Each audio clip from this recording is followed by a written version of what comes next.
తీసుకున్నటువంటి వ్యవస్థలో తీసుకొచ్చినటువంటి మార్పులు అంటే సహజంగా ఒకేసారి ఇంత పెద్ద ఎత్తున మార్పులు చేయడం అనేటువంటిది కూడా మళ్ళీ దీన్ని ప్రజలు అంగీకరించలేకపోయారా?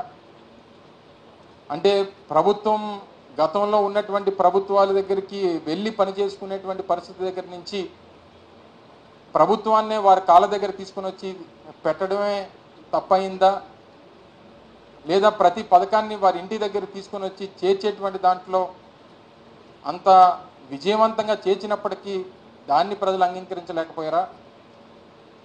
లేకపోతే సచివాలయ వ్యవస్థలను తీసుకొని వచ్చి పనులన్నీ కూడా గ్రామాల్లోనే జరిగేటువంటి విధంగా తీసుకొచ్చినటువంటి మార్పుని వారు అంగీకరించలేకపోయారా? లేదా వాలంటీర్ వ్యవస్థను తీసుకొని వచ్చి వచ్చినటువంటి ప్రతి పథకాన్ని ఇంటి దగ్గరికి గడప దగ్గర తీసుకుని వెళ్ళి ఇచ్చినటువంటి దాన్ని వారు స్వాగతించలేకపోయారా? ఇలాగ అనేక రకాలైనటువంటి మార్పులు స్వతంత్రం వచ్చిన తర్వాత వ్యవస్థల్లో ఇన్ని మార్పులు తీసుకురావడం అనేటువంటిది గతంలో ఎప్పుడు జరగలేదు. నూతనంగా ప్రభుత్వ ఉద్యోగాల కల్పన కానివ్వండి, దాదాపు సచివాలయ వ్యవస్థ ద్వారా 1,30,000 మందికి ఉద్యోగ అవకాశాలు కానివ్వండి, అలాగే ఆర్టీసీకి సంబంధించినటువంటి ప్రభుత్వంలో విలీనం చేసేటువంటి దాంట్లో కానివ్వండి, ఇలా రకరకాలైనటువంటి నిర్ణయాలు వ్యవస్థల్లో తీసుకుని వచ్చి మార్పులు తీసుకుని వచ్చి ఇన్ని పెద్ద ఎత్తున చేసినటువంటి సంస్కరణల్ని ప్రజలు స్వాగతించలేకపోయారా? ఇవన్నీ కూడా దీని మీద అంటే లేదా ఇన్ని కార్యక్రమాలు చేసాం ఇంకా ఏదైనా చేస్తే బాగుంటుందని చెప్పి ఆశించారా? వీటన్నిటికి కూడా క్వశ్చన్ మార్క్స్ అనేటువంటిది వైఎస్ఆర్ కాంగ్రెస్ పార్టీ మీద ముందు ఉన్నాయి. దీనికి అన్నిటి కూడా సమాధానాలు వెతుక్కోవాల్సినటువంటి అవసరం మా మీద ఉంది. డెఫినెట్గా ఆ రకంగా ముందుకెళ్ళేటువంటి ప్రయత్నం చేస్తాం. అన్ని రకాలుగా కూడా ఈరోజు నిన్న ఫలితాలు వచ్చిన తర్వాత చంద్రబాబు నాయుడు గారు కానీ తర్వాత పవన్ కళ్యాణ్ గారు కానీ మాట్లాడినటువంటి మాటలు చూస్తాం. పవన్ కళ్యాణ్ గారు ఏ రకంగా దాడులు చేయాలనేటువంటిది మా ఉద్దేశం కాదు అనేటువంటి మాట వారు పెద్దరికంగా వారు చెప్పారు. చంద్రబాబు నాయుడు గారు ఆ మాట చెప్పినట్టుగా నేనైతే చూడలేదు. కానీ గడిచినటువంటి 48 గంటలుగా రాష్ట్ర వ్యాప్తంగా అనేక ప్రాంతాల్లో జరుగుతున్నటువంటి దాడుల్ని దయచేసి ఖండించాల్సినటువంటి బాధ్యత కూడా ప్రతి ఒక్కరి మీద ఉంది. ఇంట్లోంచి బయటికి పిలిచి పేరు పెట్టి పిలిచి బయటికి ఏ రకంగా దాడులు చేస్తున్నారు అనేటువంటిది మనం చూస్తూ ఉన్నాం. సామాన్యమైనటువంటి ప్రజల్ని వైఎస్ఆర్ కాంగ్రెస్ పార్టీకి ఓటేశారని చెప్పి అనుకున్నటువంటి ప్రతి ఒక్కరిని ఇళ్లలోంచి బయటికి పిలిచి కొడుతున్నటువంటి సందర్భాలు కూడా మనం చూస్తూ ఉన్నాం. ఇది ప్రజాస్వామ్యానికి ఏ రకమైనటువంటి మెసేజ్ని ఇస్తుందో అనేటువంటిది కూడా వారు ఇంకా ప్రమాణ స్వీకారాలు చేయకముందే ఈ పరిస్థితి ఉంది. ఒకసారి ఆలోచన చేయమని చెప్పి కోరుతా ఉన్నాం. గెలిపోవటములు అనేటువంటివి రాజకీయాల్లో సర్వసాధారణంగా ప్రతి 5 సంవత్సరాలకు ఒకసారి ఎన్నికలు జరుగుతూ ఉంటాయి. తప్పకుండా దాన్ని ఏ రకంగా అధిగమించాలి, ఏ రకంగా ఓడిపోయినటువంటి వారు రేపు మళ్ళీ ఎలా గెలవాలని చెప్పి చూస్తాం. గెలిచినటువంటి వారు దీన్ని ఎలా నిలబెట్టుకోవాలనేటువంటి ప్రయత్నం చేయాలి. అంతే తప్ప ఈ రకమైనటువంటి పరిస్థితులు అనేటువంటిది ప్రజాస్వామ్యానికి సరైనటువంటి పద్ధతి కాదు అనేటువంటిది బలంగా నమ్ముతున్నటువంటి వ్యక్తులు. ఈరోజు ఉదాహరణకి నా వరకు నా కుటుంబం దాదాపు 10 ఎలక్షన్స్లో పోటీ చేశాం. 4-5 సందర్భాల్లో గెలిచాం, 4-5 సందర్భాల్లో ఓడిపోయాం. ఇవి రాజకీయాల్లో కొత్త కాదు. రాజకీయాల్లో గెలిపోవటం అనేటువంటిది సర్వసాధారణంగా జరిగేటువంటి ప్రక్రియ. ఓడిపోయినటువంటి వాడు బలహీనుడు కాదు, గెలిచినటువంటి వాడు బలవంతుడు కాదు. ప్రజల కోసం నిరంతరం తప్పించి ప్రజల కోసం ప్రజా సమస్యల మీద పోరాటం చేసేటువంటి వ్యక్తులు నాయకులుగా గుర్తింపబడతారు తప్ప రేపు డెఫినెట్గా జగన్మోహన్ రెడ్డి గారు ఏదైతే చెప్పారో వాయిస్ ఆఫ్ ద వాయిస్లెస్, ప్రజల తరపున ప్రజా సమస్యల తరపున ప్రజలకు ఉన్నటువంటి అవసరాల తరపున గొంతుగా నిలబడేటువంటి కార్యక్రమం నిరంతరం ఈ కంఠంలో ప్రాణం ఉన్నంత వరకు జరుగుతూనే ఉంటుంది అనేటువంటి విషయాన్ని కూడా ఈ సందర్భంగా తెలియజేస్తా ఉన్నా. విశాఖపట్నంలో పుట్టి పెరిగినటువంటి వ్యక్తిగా ఈ ప్రాంతంలో అనేక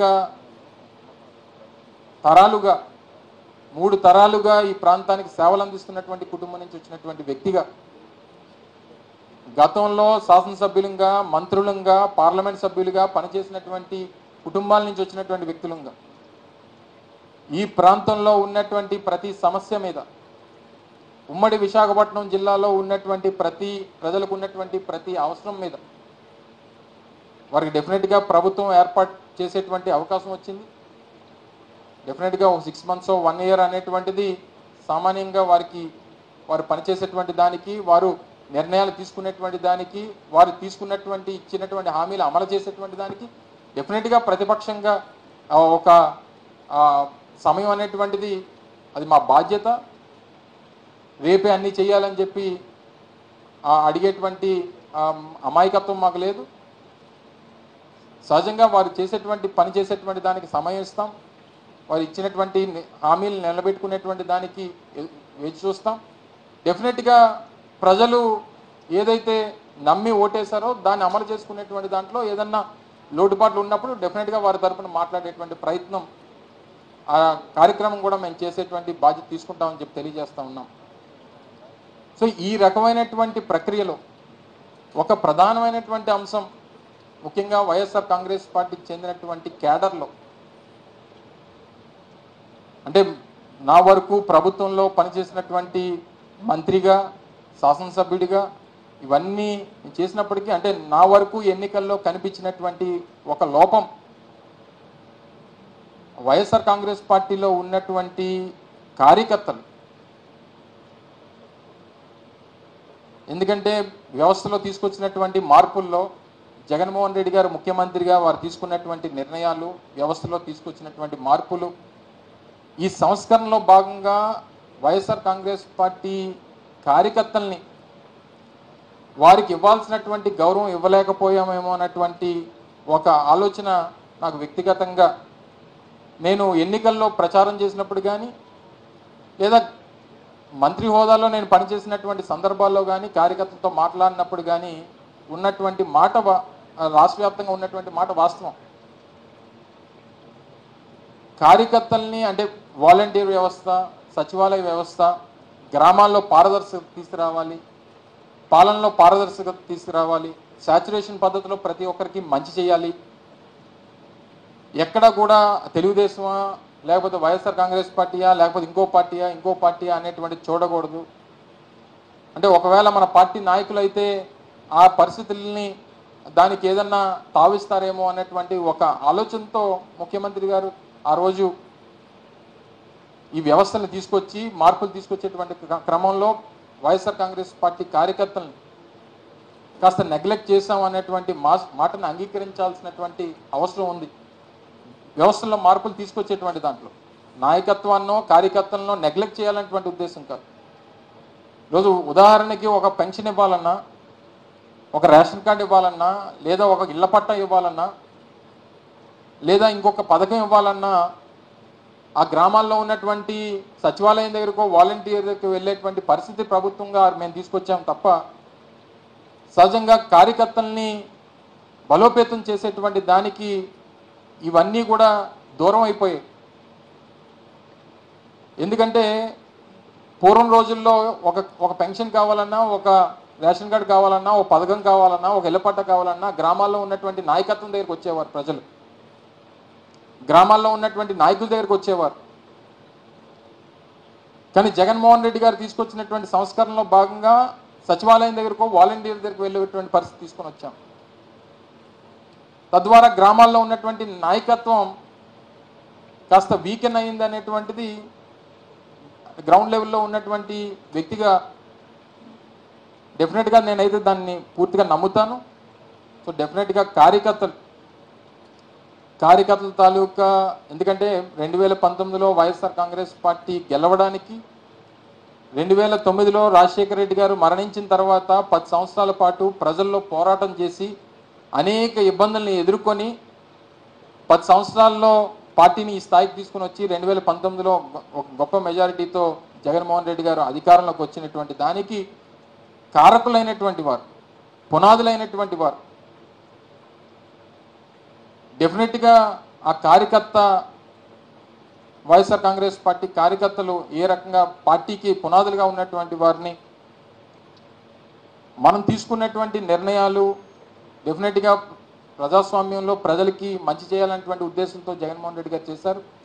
తద్వారా అర్థం చేసుకుంటారనేటువంటి ఆలోచన పార్టీ నాయకత్వానికి మాకు ఉండేది.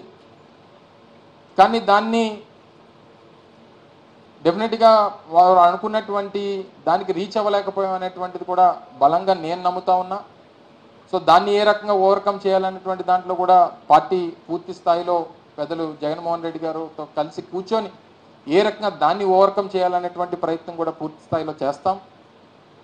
సో ఇవన్నీ ఒక ఎత్తున జరుగుతూ ఉంటాయి. ఇదంతా రాబోయేటువంటి కాలంలో తీసుకునేటువంటి ఆలోచనలు అని చెప్పి మీ ద్వారా తెలియజేస్తూ ఉన్నాం. ముఖ్యంగా నేను ప్రాతినిధ్యం వహించినటువంటి అనకాపల్లి నియోజకవర్గం లేదా మొన్న నేను పోటీ చేసినటువంటి గాజువాక నియోజకవర్గంలో నా మీద పోటీ చేసినటువంటి అభ్యర్థి పెద్దలు పల్లా శ్రీనివాస్ గారు రాష్ట్రంలోనే అత్యధికమైనటువంటి మెజారిటీతో గెలిచినటువంటి సందర్భంలో వారు కూడా పూర్తి స్థాయిగా అన్ని రకాలుగా ఒక ఆయన మీద పోటీ చేసినటువంటి ప్రత్యర్థిగా గాజువాక ప్రాంత అభివృద్ధికి కావాల్సినటువంటి పూర్తి సహకారాన్ని అందిస్తాం. ఒక కన్స్ట్రక్టివ్ అపోజిషన్గా డెఫినెట్గా నిలబడతాం. అవసరమైనటువంటి ప్రతి చోట ఆ ప్రాంత అభివృద్ధికి కావాల్సినటువంటి సహకారాన్ని అందిస్తాం. ఏ రకమైనటువంటి ప్రజలకి అనుగుణంగా ప్రజలకి అవసరాలకు అనుగుణంగా తీసుకున్నటువంటి ప్రతి నిర్ణయానికి స్వాగతిస్తాం. ఆ ప్రాంత అభివృద్ధికి కావాల్సినటువంటి ప్రతి విషయంలో పూర్తి స్థాయిలో సహకారాన్ని అందిస్తామనేటువంటి విషయాన్ని కూడా ఈ సందర్భంగా తెలియజేస్తూ ఉన్నాం. కానీ ప్రజా అవసరాలు ప్రజలకు సంబంధించినటువంటి అంశాలు ప్రజా వ్యతిరేక కార్యక్రమాలు చేసేటువంటి పరిస్థితుల్లో మాత్రం ప్రధానంగా పోరాటం చేయాల్సినటువంటి బాధ్యత ప్రజాస్వామ్యంలో మా మీద ఉంది. ఆ కార్యక్రమాన్ని కూడా ప్రజల పక్షాన నిలబడి చేస్తామనేటువంటి విషయాన్ని కూడా ఈ సందర్భంగా తెలియజేస్తూ ఉన్నాం. డెఫినెట్గా విశాఖపట్నానికి సంబంధించి చాలా సందర్భాల్లో గతంలో కూడా కొంతమంది మాట్లాడినప్పుడు విశాఖపట్నాన్ని మీరు క్యాపిటల్ అని చెప్పారు అనేటువంటి విషయాన్ని అడిగారు. దాన్ని రెఫరెండంగా మీరు తీసుకుంటారా అని చెప్పి లాస్ట్ టైం నేను పత్రికా సమావేశంలో మాట్లాడినప్పుడు కూడా కొంతమంది అడిగారు. డెఫినెట్గా ప్రభుత్వం తీసుకున్నటువంటి ప్రతి నిర్ణయాన్ని ఆ రోజు మేము ప్రభుత్వంగా తీసుకున్నటువంటి ప్రతి నిర్ణయానికి ఎన్నికలు అనేటువంటివి రెఫరెండం ఫలితాలు వచ్చాయి కాబట్టి డెఫినెట్గా దాన్ని అంగీకరించాల్సినటువంటి అవసరం ఉంది. కానీ విశాఖపట్నం సంబంధించి విశాఖపట్నం ఈ రాష్ట్రంలో ఉన్నటువంటి నగరాల్లో ప్రధానమైనటువంటి నగరం విశాఖపట్నం నగరం. రేపు భవిష్యత్తు ఇవ్వగలిగినటువంటిది కూడా విశాఖపట్నం నగరం మాత్రమే. సో ఈ విషయంలో నూతనంగా ఏర్పడినటువంటి ప్రభుత్వం ఆలోచన చేయాలని చెప్పి కూడా నేను కోరుతా ఉన్నా. సరే, డెఫినెట్గా అమరావతి ప్రాంతంలో వారు భూములు సేకరించారు. గతంలో దాన్ని రాజధానిగా చేయాలని చెప్పి ప్రయత్నం చేశారు. 5 సంవత్సరాలు వారి ప్రభుత్వం ఉన్నంతకాలం దాన్ని ఇచ్చేశారు. డెఫినెట్గా ఆలోచన వారికి ఉండొచ్చు, దాన్ని కొనసాగించాలనేటువంటి కార్యక్రమం చేస్తారు. కానీ విశాఖపట్నానికి సంబంధించి వారు ఆలోచన చేసి నిర్ణయాన్ని తీసుకోవాలని చెప్పి కోరుతా ఉన్నా. ఒక ఆల్టర్నేట్ నగరంగా అమరావతిని అభివృద్ధి చేయాలని చెప్పి మేము ఆలోచన చేసాం. వారు మరింతగా ఎక్కువ ఆలోచన దాని మీద దృష్టి పెడతారు. అందులో వేరే సెకండ్ థాట్ లేదు.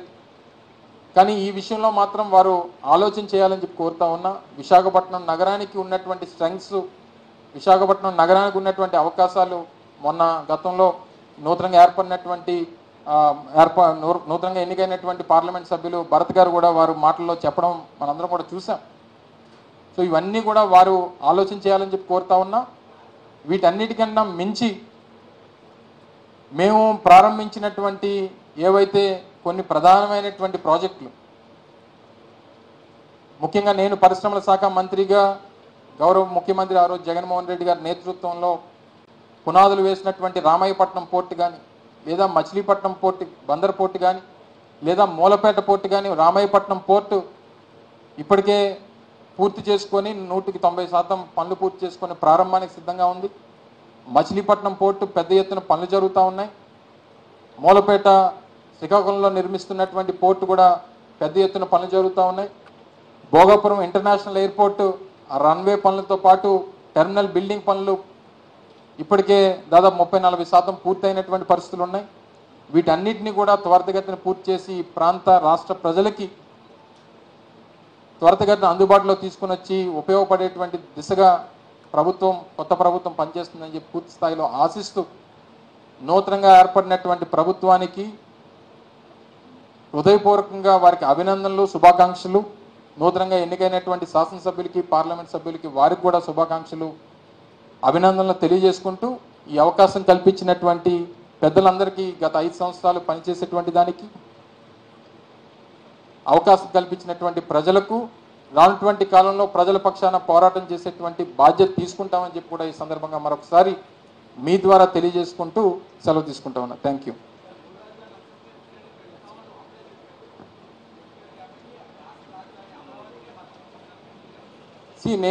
నేను క్లారిటీగా ఇప్పుడు మాట్లాడినటువంటి మాటల్లో చెప్పడం జరిగింది. వారి ప్రభుత్వం వారు మొదటి నుంచి ప్రతిపక్షంగా ఉన్నటువంటి సందర్భాల్లో వారి స్టాండ్ వారు చెప్పడం జరిగింది. ఇప్పుడు అధికారంలోకి వచ్చారు, డెఫినెట్గా వారి స్టాండ్ అమరావతిని మా 3 రాజధానులు అనేటువంటి మా విధానంలో అమరావతి కూడా it's part of it. So అమరావతిని కాదన్నటువంటి పరిస్థితులు ఏ రోజు లేదు మాకు. అమరావతితో పాటు విశాఖపట్నం అండ్ కర్నూలు అనేటువంటి మాట చెప్పాను తప్ప అమరావతి వద్దు విశాఖపట్నం ఒకటే అనేటువంటి మాట ఏ రోజు మేము చెప్పలేదు. సో ఇప్పుడు కూడా నేను దాని మీదే పునరాలోచించమని చెప్పి వారిని కోరుతా ఉన్నా. గుండెల మీద చేసుకొని ఈరోజు రాష్ట్రంలో ఉన్నటువంటి ఎవరినన్నా, ఇక్కడ ఉన్నటువంటి media, print and electronic media పెద్దలందరూ కూడా ఉన్నారు. రాష్ట్రంలో విశాఖపట్నం నగరాన్ని మించినటువంటి నగరం, ఇక్కడ ఉన్నటువంటి ఎకనామిక్ గ్రోత్ ఉన్నటువంటి నగరంగా దీన్ని బీటౌట్ చేసేటువంటి నగరాన్ని ఇంకోటి చెప్పండి రాష్ట్రంలో. సో మేము చెప్పినటువంటి దానికి జస్టిఫికేషన్ అనేటువంటిది ఉంది. నేను కూడా గతంలో మంత్రిగా ఉన్నప్పుడు నేను చెప్పడం జరిగింది. ఇదే నిర్ణయం, విశాఖపట్నం అనేటువంటి నిర్ణయం ఆ రోజు చంద్రబాబు నాయుడు గారు 2014లోనే తీసుకుని ఉంటే అసలు మార్పే లేదు కదా దీని మీద. ఇప్పుడు అది చెప్తున్నాను కదా నేను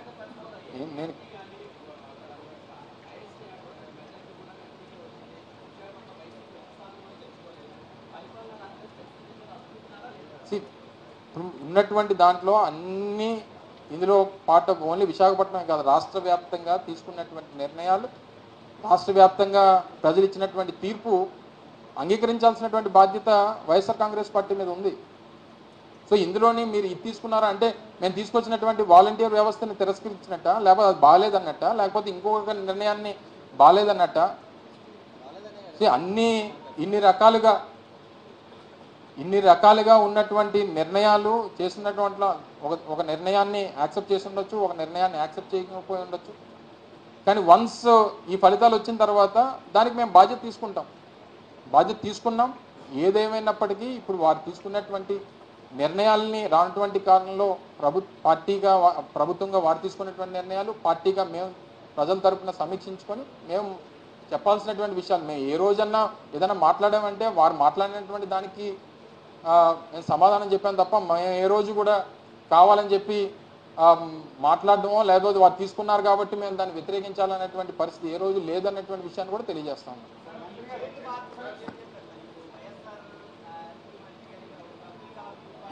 అబ్దుల్ కలాం వ్యూ పాయింట్ అనేటువంటిది నాకు తెలిసి అబ్దుల్ కలాం వ్యూ పాయింట్ అనేటువంటిది నాకు తెలిసి ఎప్పుడు లేదు. అక్కడ అసలు ఎప్పుడు కూడా అక్కడ ఉన్నటువంటిది ఎప్పుడు వ్యూ పాయింట్ అనేటువంటిది లేదు. అక్కడ మేము క్రియేట్ చేసాం దాన్ని. వ్యూ పాయింట్ లేకపోవడం అంటే నూతనంగా నిర్మించాం. గతంలో ఏంటంటే గ్రావెల్తో ఉండిపోయి సీతకొండ కింద ఉండేది అక్కడ. మరి అబ్దుల్ కలాం అనేటువంటి వ్యూ పాయింట్ ఈ సోషల్ మీడియా వచ్చిన తర్వాత దాన్ని క్రియేట్ చేసి పెట్టి దాన్ని సర్క్యులేట్ చేసి దాన్ని అలా క్రియేట్ చేశారు తప్ప నాకు తెలిసి అయితే మీకు తెలుసు కానీ నాకు తెలుసు కానీ ఎప్పుడూ లేదు అక్కడ.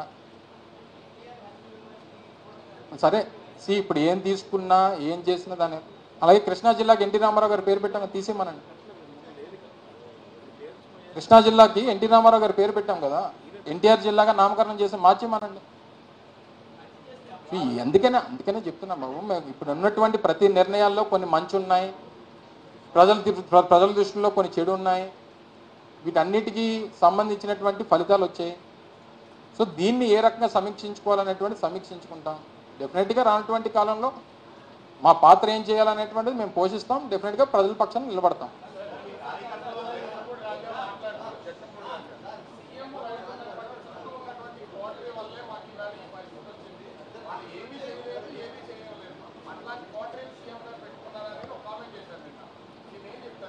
అది వారి వ్యక్తిగతమైనటువంటి అభిప్రాయం. అది అందరిలో ఉందా లేదా వారిలోనే ఉందా ఎవరిలో ఉందా అనేటువంటిది మేము మళ్ళీ చర్చ చేసుకున్నప్పుడు జరుగుతుంది. సహజంగా అంటే తను తాలూకు అభిప్రాయాన్ని మీడియా ముందు నిన్న మాట్లాడినటువంటి సందర్భాలు చూసాం. సో దీని మీద ఏ రకంగా ఏం జరిగింది ఎలా జరిగింది అనేటువంటిది డెఫినెట్గా పార్టీలో కూర్చున్నప్పుడు చర్చ జరుగుతుంది. అది వారి అభిప్రాయమా, ఇంకా కొంతమంది ఉన్నారా, లేకపోతే ఇంకా ఎక్కువ మంది ఉన్నారా, లేకపోతే మెజారిటీ అదే అనుకుంటున్నారా అనేటువంటిది చర్చ జరిగినప్పుడు ఇంటర్నల్గా మనం తీసుకోవాల్సినటువంటి ఆ ఆలోచనల్ని ముఖ్యమంత్రి గారి జగన్మోహన్ రెడ్డి గారి దృష్టికి తీసుకుని వెళ్ళి పెట్టేటువంటి ప్రయత్నం చేస్తాం. డెఫినెట్గా అది మళ్ళీ జరగకుండా చూసుకునేటువంటి బాధ్యత వారు తీసుకుంటారని చెప్పి నమ్ముతా ఉన్నాం.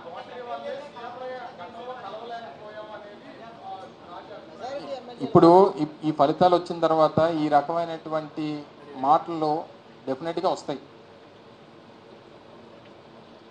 ఈ పరిస్థితుల్లో ఇప్పుడు ఉన్నటువంటి ఫలితాన్ని చూసిన తర్వాత ఇందాక ఎవరో ఇక్కడి నుంచి నేను మాట్లాడుతున్నప్పుడు అన్నారు వాలంటీర్లు కూడా యాక్సెప్ట్ చేయలేదు కదా అని చెప్పి.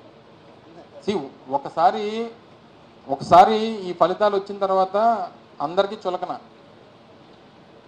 సో ఈ పరిస్థితుల్లో వచ్చినటువంటి దానికి ఏంటి కారణం ఏంటి అనేటువంటిది మాకు సమీక్షించుకునే జరిగి 48 గంటలైంది. ఫలితాలు వచ్చి 48 గంటలైంది. మేము ఆలోచించుకోవడానికన్నా వచ్చినటువంటి ఫలితాలను సమీక్షించుకోవడానికన్నా రాష్ట్ర వ్యాప్తంగా ఉన్నటువంటి నాయకత్వాన్ని కూర్చోబెట్టి అందరి అభిప్రాయాలు తీసుకోవడానికన్నా ఇంకా మేము సమయం ఉంది. మేము తీసుకుంటాం, అందరితో చర్చిస్తాం. డెఫినెట్గా ఇవన్నీ సమీక్షించుకొని బయటపడితేనే కదా. కొంతమంది ట్యాంపరింగ్ అని అంటున్నారు. ట్యాంపరింగ్ అని చెప్పని అనుకుంటే అమాయకత్వం అవుద్ది. ట్యాంపరింగ్ అని చెప్పని అనుకుంటే సరే ఏం జరిగింది అనేటువంటిది పక్కన పెడదాం. ట్యాంపరింగ్ అని చెప్పి మమ్మల్ని మేము అనుకుంటే రేపు మేము దీని నుంచి ఎలా బయటపడతాం? ఇది నిజంగా ప్రజలు ఇచ్చినటువంటి ఫలితం అని చెప్పి మేము అలా భావిస్తేనే రేపు దీని నుంచి బయటపడి రేపు మళ్ళీ అధికారంలోకి వచ్చేటువంటి దానికి అడుగులు వేస్తాం.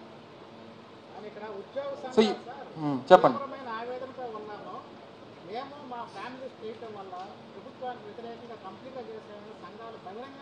సరే ఇప్పుడు ప్రతిదీ ఇప్పుడు మేము పథకాలు ఇచ్చినటువంటి వారు లేదా పథకాలు తీసుకున్నటువంటి వారు లేదా ఇళ్ల పట్టాలు ఇచ్చినటువంటి వారు వివిధ సంక్షేమ కార్యక్రమాలు ఇచ్చినటువంటి వారు ఏది చేసినా వచ్చినటువంటి ఫలితాన్ని తర్వాత దీన్ని క్లెయిమ్ చేసుకుని మా వల్ల మీరు ఓడిపోయారు అనేటువంటిది ప్రతి ఒక్కరు చెప్తారు. ఇప్పుడు పనిచేసేటువంటి ఉద్యోగస్తులు ఇప్పుడు సిపిఎస్కి సంబంధించి ఒక ఆల్టర్నేటివ్ని మేము ప్రభుత్వంలో ఉన్నప్పుడు ఒక ఆల్టర్నేటివ్ చూపించాం. దాన్ని వారు యాక్సెప్ట్ చేయలేదు. సరే కొత్తగా ఏర్పడినటువంటి ప్రభుత్వం నిన్న పవన్ కళ్యాణ్ గారు మాట్లాడుతూ సంవత్సరంలో దానికి పాత పెన్షన్ విధానం తీసుకొస్తామని. సరే ఓన్లే నాకు అర్థమైంది చెప్తున్నాను. నువ్వేం కరెక్షన్ ఉన్న తర్వాత చెప్దు కానీ ఇప్పుడు అంతా మీదే రాజ్యం. ఇంకేంటి నువ్వు ఎలా చెప్తాను చేస్తాను. అదే ముఖ్యంగా మీ ఏబీ అంది కదా. సో వారు చెప్పినటువంటి దాన్ని కూడా స్వాగతిస్తాం. డెఫినెట్గా మాకంటే మెరుగైనటువంటి ఆల్టర్నేటివ్నో లేదా పాత పెన్షన్ విధానాన్నో వారు తీసుకొస్తారంటే డెఫినెట్గా వాళ్ళు స్వాగతిస్తారు. ఇప్పుడు వాళ్ళతో నిలబడతారు, తప్పలేదు కదా. సో ఏం చేస్తారనేటువంటిది మనం కూడా ఇంకా వాళ్ళు ప్రమాణ స్వీకారాలు చేయలేదు. ఇంకా మనం కూడా ఇప్పటి నుంచి చేసేలా వారు సంవత్సరం సమయం ఏదో అడిగినట్టుగా వాళ్ళ సంవత్సరం టైం ఇవ్వాల్సిందిగా కోరినట్టుగా చూశాను నేను. సో ఏదేమైనప్పటికీ వాస్తవంగా మాట్లాడుకుంటే అంటే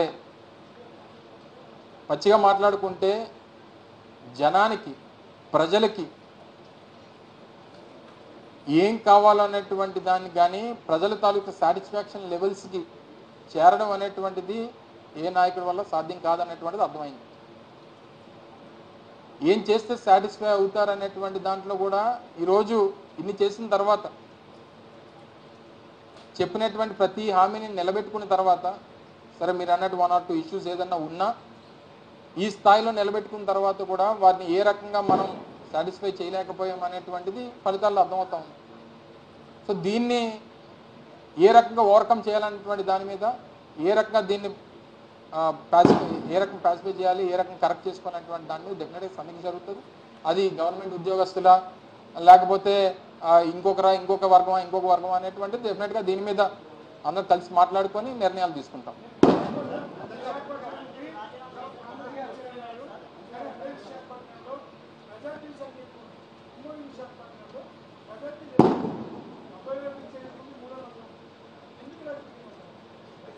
పర్సంటేజ్ మీరు ఇప్పుడు విశాఖపట్నంలో 90,000 దాటినటువంటి భీమిలి గాజువాక రాష్ట్రంలో 2 అతిపెద్ద నియోజకవర్గాలు. రాష్ట్రంలో అతిపెద్ద నియోజకవర్గం ఫస్ట్ భీమిలి, రాష్ట్రంలో 2 అతిపెద్ద నియోజకవర్గం గాజువాక. 3,55,000 ఓట్లు భీమిలిలో, 3,35,000 ఓట్లు గాజువాకలో ఉన్నాయి. మీరు పర్సంటేజ్ ఆఫ్ ఓటింగ్ చూసిన తర్వాత గతంలో వచ్చినటువంటి ఓటింగ్స్, గతంలో నాగిరెడ్డి గారు గాజువాకలో గెలిచినప్పుడు వచ్చినటువంటి ఓట్లు 72,000, నేను ఓడిపోయినప్పుడు 64,000 వచ్చాయి నాకు. సో గతం కన్నా ఒక 8,000 ఓట్లు వైఎస్ఆర్ కాంగ్రెస్ పార్టీకి నష్టం కలిగింది. కానీ ఇందులో జరిగినటువంటి రాష్ట్ర వ్యాప్తంగా ఈ స్థాయిలో మేజర్ కాన్స్టిట్యున్సీస్లో మెజారిటీస్ రావడానికి గల కారణం ఓట్ ట్రాన్స్ఫర్ అనేటువంటిది కూటమి పార్టీల మధ్య 100% జరిగిందనేటువంటిది కనబడతా ఉంది. అంటే ఏ రాజకీయ పార్టీ పోటీ చేసినా వారితో కలిసి ఉన్నటువంటి మిగిలినటువంటి 2 రాజకీయ పార్టీలకు సంబంధించినటువంటి ఓట్ ట్రాన్స్ఫర్ అనేటువంటిది 100% మరి జరిగింది. సో సహజంగా ఏమనుకుంటాం, నా సామాజిక వర్గానికి చెందినటువంటివో లేదా నా ప్రాంతానికి సంబంధించినటువంటివో లేకపోతే నా వర్గానికి సంబంధించినటువంటి ఓట్లో కనీసం ఆ పార్టీ పోటీ చేయట్లేదు కాబట్టి ఆ పార్టీ నుంచి కొంతనే నాకు వస్తుందని చెప్పి ఆశించినటువంటి వారు చాలామంది ఉన్నారు రాష్ట్రంలో. అంటే మా పార్టీ తరఫు నుంచి పోటీ చేసినటువంటి వారు, ఇంక్లూడింగ్ నాతో సహా. ఆ ఓట్ ట్రాన్స్ఫర్ అనేది గతంలో 56,000 పల్లా శ్రీనివాస్ గారికి 2019లో వచ్చాయి, 58,000 ఓట్లు పవన్ కళ్యాణ్ గారికి వచ్చాయి. ఇవి 2 కలిపితే దాదాపు 1,20,000 ఓట్లు. 100% ఓట్ ట్రాన్స్ఫర్ అనేటువంటి జరిగిపోయింది. దాంతోపాటు గాజువాక సంబంధించి అంటే స్పెసిఫిక్గా నేను గాజువాక నేను ఎందుకు చెప్తున్నానంటే నేను పోటీ చేసినటువంటి కాన్స్టిట్యున్సీ కాబట్టి అక్కడ ఉన్నటువంటి ఇష్యూస్, స్టీల్ ప్లాంట్ ఇష్యూ కానీ లేకపోతే ఇంకోటి కానీ, ఇప్పుడు వారికి కూడా అవకాశం వచ్చింది. సరే జగన్మోహన్ రెడ్డి గారు వచ్చి మీరు కూటమికి ఓటేస్తే మీరు ప్రైవేటైజేషన్కి మద్దతు పలికినట్టే అనేటువంటి మాట చెప్పినా కూటమికి ఓటేశారు. కానీ ఈరోజు కేంద్రంలో ఉన్నటువంటి పరిస్థితులు తెలుగుదేశం పార్టీ అవసరం. ఈరోజు కేంద్రంలో భారతీయ జనతా పార్టీ పడింది. ఈరోజు తెలుగుదేశం పార్టీని నిన్న జరిగినటువంటి ఎన్డీఏ సమావేశంలో, సరే నిన్న ఇనీషియల్గా ఆ డిస్కషన్ జరగకపోవచ్చు, కానీ రేపు ప్రభుత్వం ఏర్పాటు చేసిన తర్వాత ప్రధానమంత్రి గారిని ఎన్డీఏని మేము కోరేది ఏంటంటే, ఈరోజు తెలుగుదేశం పార్టీ అవసరం కేంద్రంలో పడింది కాబట్టి, కేంద్ర ప్రభుత్వం ఏర్పాటు అవ్వడానికి పడింది కాబట్టి ఇప్పటికన్నా స్టీల్ ప్లాంట్ ప్రైవేటీకరణ విషయంలో వారు ఇచ్చేటువంటి మద్దతుని వారు ఒక రీజనింగ్, వారికి ఒక కారణంగా స్టీల్ ప్లాంట్ ప్రైవేటీకరణని విత్డ్రా చేసుకోమని చెప్పాలనేటువంటిది మా తరపు. ఆశిస్తా ఉన్నాం. దానికి కూడా స్టీల్ ప్లాంట్ ఉన్నటువంటి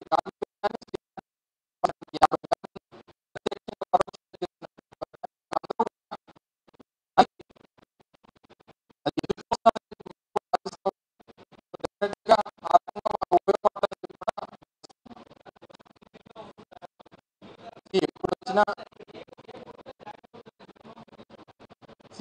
చాలా క్లియర్గా ఉన్నాం. ఎవరితో జాయిన్ అవ్వాల్సినటువంటి అవసరం మాకు లేదు.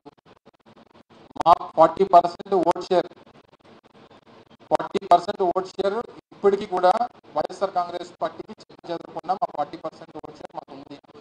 గతంలో 49.95 49.85 ఓట్ షేర్ అనేటువంటి గతంలో వచ్చింది. ఇప్పుడు 49.85% గతంలో గత ఎన్నికల్లో వచ్చింది. ఇప్పుడు 40% వచ్చింది. 140 మంది వైఎస్ఆర్ కాంగ్రెస్ పార్టీ పక్షాన ఈరోజు ఇప్పటికీ నిలబడి ఉన్నారు. ఆ ఓట్ షేర్ అనేటువంటి దాన్ని తగ్గించేటువంటి అవకాశం కానీ ప్రసక్తి కానీ ఉండదు. దాన్ని మళ్ళీ పెంచుకునేటూనే వెళ్తాం. దీనికి అనేక ఉదాహరణలు పక్కన ఉన్నటువంటి రాష్ట్రాల్లో గతంలో జరిగినటువంటి ఎన్నికల్లో అనేక ఉదాహరణలు ఉన్నాయి. 91లో జయలలిత గారు 234కి 228 సీట్లు గెలిచారు. 234 సీట్లకి 228 సీట్లు గెలిచారు జయలలిత గారు. కేవలం 6 సీట్లు డిఎంకేకి వచ్చాయి 1991లో. 1996కి వచ్చేసరికి 230 సీట్లు డిఎంకేకి, 4 సీట్లు ఏడీఎంకేకి వచ్చాయి. రాజకీయాల్లో ఇటు అటవడం అటు ఇటు అవ్వడం అనేటువంటిది సహజం. డెఫినెట్గా అనేక ఎగ్జాంపుల్స్ అనేటువంటివి మనకున్నాయి. అందులోని ఆంధ్ర, తెలంగాణ, లేకపోతే అంటే ఉమ్మడి ఆంధ్రప్రదేశ్ పరిస్థితులు కానీ, తమిళనాడు పరిస్థితులు కానీ సహజంగా గతం నుంచి ఉన్నటువంటివి మనం చూస్తూ ఉన్నాం. ట్రెండ్ ఎప్పుడు కూడా ఒక పక్కే ఉంటుంది. నేను కూడా చాలా మంది సోదరులతో మాట్లాడినప్పుడు కూడా చెప్పాను, మన 95, 100 వస్తాయని కొంతమంది, 140 వస్తాయని కొంతమంది, 60, 70 వస్తాయని కొంతమంది చర్చ జరిగినప్పుడు నేను చాలా క్లారిటీగా చెప్పాను. అయితే వన్ సైడెడ్గా ఉంటుంది, లేకపోతే ఇటే ఉంటుంది తప్ప మార్జినల్ అనేటువంటిది ఎట్టి పరిస్థితుల్లో ఉండదు అనేటువంటిది మన ట్రెండ్స్ గత అనేక సందర్భాల నుంచి చూస్తూ ఉన్నాం. సో ఇవన్నీ కూడా అనేక ఉదాహరణలు ఉన్నాయి. ఫైట్ చేసి మళ్ళీ వెనక్కి రావడానికి కావాల్సినటువంటి ఎగ్జాంపుల్స్ ఉన్నాయి. ఇవన్నీ కూడా ఉదాహరణగా డెఫినెట్గా ప్రజల పక్షాన వాయిస్ ఆఫ్ ద వాయిస్లెస్ కింద వైఎస్ఆర్ కాంగ్రెస్ పార్టీ ఎప్పుడు ఉంటుంది అనేటువంటి విషయాన్ని మరొకసారి మీ ద్వారా తెలియజేసుకుంటూ, మరొకసారి గత 5 సంవత్సరాలుగా ప్రభుత్వంలో ఉన్నప్పుడు, దానికి ముందు 5 సంవత్సరాలు ప్రతిపక్షంలో ఉన్నప్పుడు అనేక సందర్భాల్లో మీ సహకారాన్ని అందిస్తూ వచ్చినటువంటి మీకు రానటువంటి కాలంలో కూడా ఇదే రకంగా సహకారాన్ని అందించాలని చెప్పి మరొకసారి కోరుకుంటూ సెలవు తీసుకుంటూ ఉన్నా. Thank you.